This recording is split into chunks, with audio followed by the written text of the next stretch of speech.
আগামী 12 তারিখে কোনো প্রপাগান্ডা, কোনো ষড়যন্ত্র, কোনো অপশক্তির ষড়যন্ত্রে আমরা বিপদগামী হব না। আমরা বিশ্বাস করি এই বরিশালের সমগ্র মানুষ দেশনায়ক তারেক রহমানের ভাষণের পর একাত্তায় ধানের শীষের প্রতীককে জয়যুক্ত করবে এবং আগামীর বাংলাদেশ সাম্য, মানবিক ও ন্যায় বিচারে বাংলাদেশ বিনির্মাণে রাষ্ট্র কাঠামো আমাদের 31 দফা বাস্তবায়ন করবে।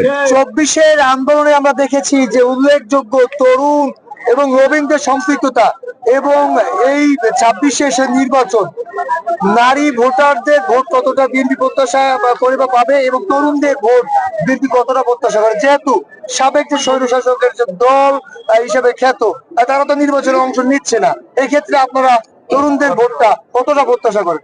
দেখুন, আপনি নারী সমাজের ভোটের কথা বলছেন। আমাদের মমতাময়ী মা দেশনেত্রী বেগম খালেদা জিয়া এদেশের বাংলাদেশের প্রথম মহিলা প্রধানমন্ত্রী।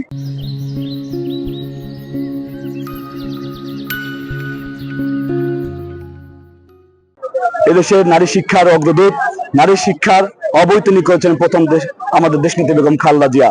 আমরা বিশ্বাস করি, আমরা যখন ঘরে ঘরে এই ইলেকশন ওয়ার্ক করতে যাই, আমরা দেখি আমাদের মা বোনেরা যখনই আমাদের মমতাময়ী মা দেশনেত্রী বেগম খালেদা জিয়ার কথা শোনেন তখনই অশ্রুসিক্ত নয়নে বলে, তোমরাও আমাদেরও সন্তানের মতো। দেশনেত্রী বেগম খালেদা জিয়ার সন্তান তোমরা, সুতরাং তোমরা আমাদের সন্তান। তোমাদের প্রতি আমাদের আবেগ রয়েছে, তোমাদের দীর্ঘ সংগ্রাম আমরা দেখেছি। বিশেষ তো এই ভোটাধিকার পূর্ণ প্রতিষ্ঠার জন্য বাংলাদেশ জাতীয়তাবাদী দল বিএনপি তথা দেশনায়ক তারেক রহমানের নেতৃত্বে তোমরা সংগ্রাম করেছো। তোমাদের অসংখ্য সহযোদ্ধা গুম খুন হত্যার শিকার হয়েছে।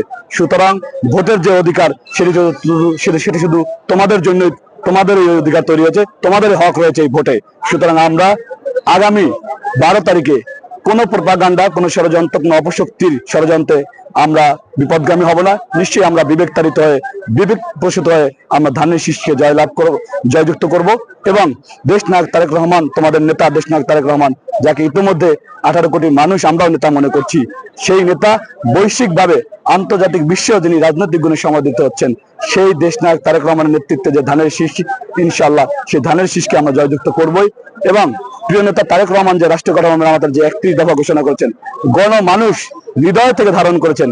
কারণ এখানে রয়েছে গণমানুষের আকাঙ্ক্ষার কথা, এখানে রয়েছে কৃষক, শ্রমিক, মেহনতি মানুষের কথা।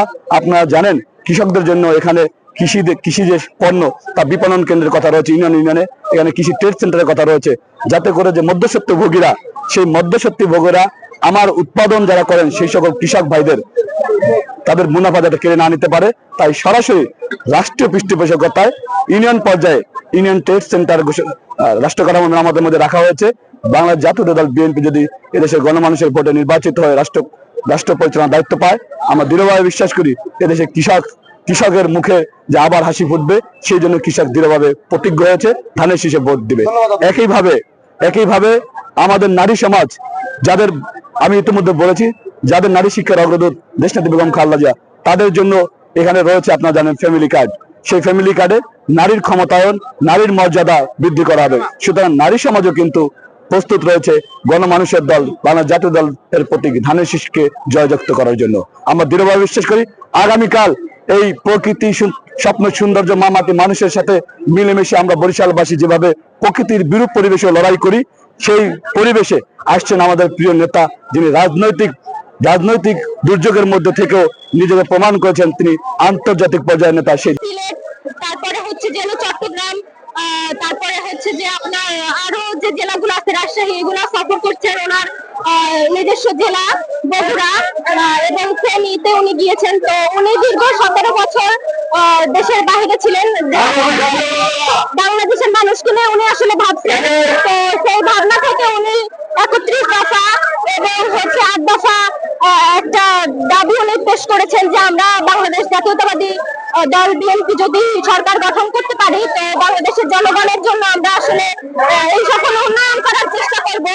এবং উনি সেই সূত্রেই হচ্ছে বরিশাল বিভাগে সফর করছেন, উনি বাংলাদেশের মানুষের কাছে কাছে যাচ্ছেন এবং আমাদের থেকে আমরা ওনার কাছে কি চাই, উনি আমাদের যে আকাঙ্ক্ষাগুলো এগুলো ওনারা শুনতে চাচ্ছেন, এটাই আমাদের কাছে একটা বড় পাওয়া। এবং উনি বলছে যে সবার আগে বাংলাদেশ, যে আমার আগে আমরা, আমাদের আগে দেশ, আর সবার আগে বাংলাদেশ। তো এই যে একটা বক্তব্য, এটা বাংলাদেশের মানুষ আসলে ওনাকে গ্রহণ করছে, যেহেতু উনি দীর্ঘ 17 বছর ওনাদের সাথে আমাদের কোনো কানেকশন ছিল না। তো আসার পরে যে মানুষের একটা যে পজিটিভিটি ওনাকে নিয়ে, তো এই পজিটিভিটিটা আসলে আমরা খুব ভালো দৃষ্টিতে দেখছি এবং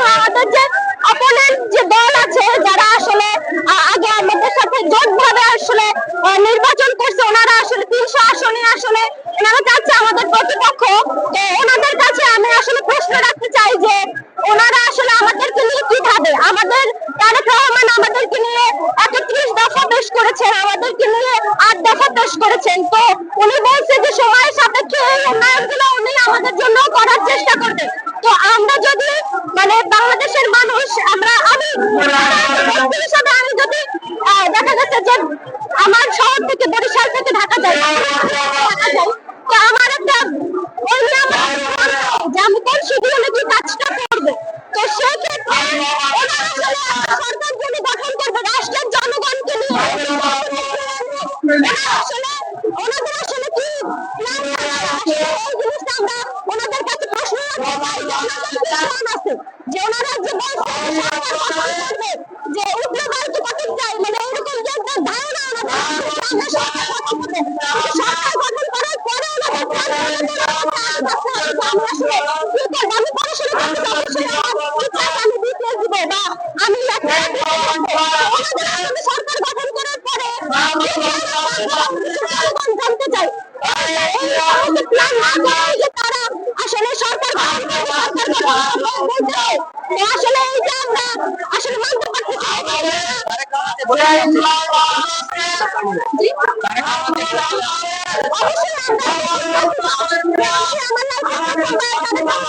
আমি খুব ছোটবেলায়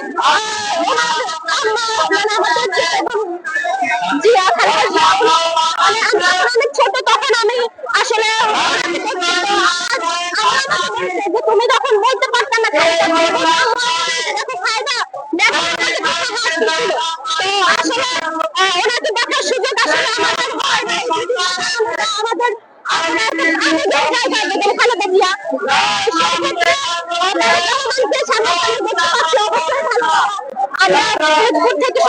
সকালে বরিশালে আসলে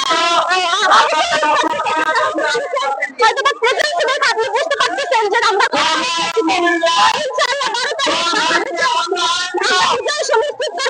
অনেক সকালে উঠছি এবং আমিও না খেয়ে আসছি, আমিও খেয়ে আসি নাই। এখন তার জন্য আমি অপেক্ষা করতেছি যে তাকে দেখতে পারবো, আমরা খুবই খুশি তার জন্য। নির্বাচনে আমি ভোট দিব, এবছর আমার প্রথম ভোট, আমি ভোট দিব এবং আমি চাই যে সবাই যেন তারেক রহমানকে দেয়, তার প্রতি ভরসা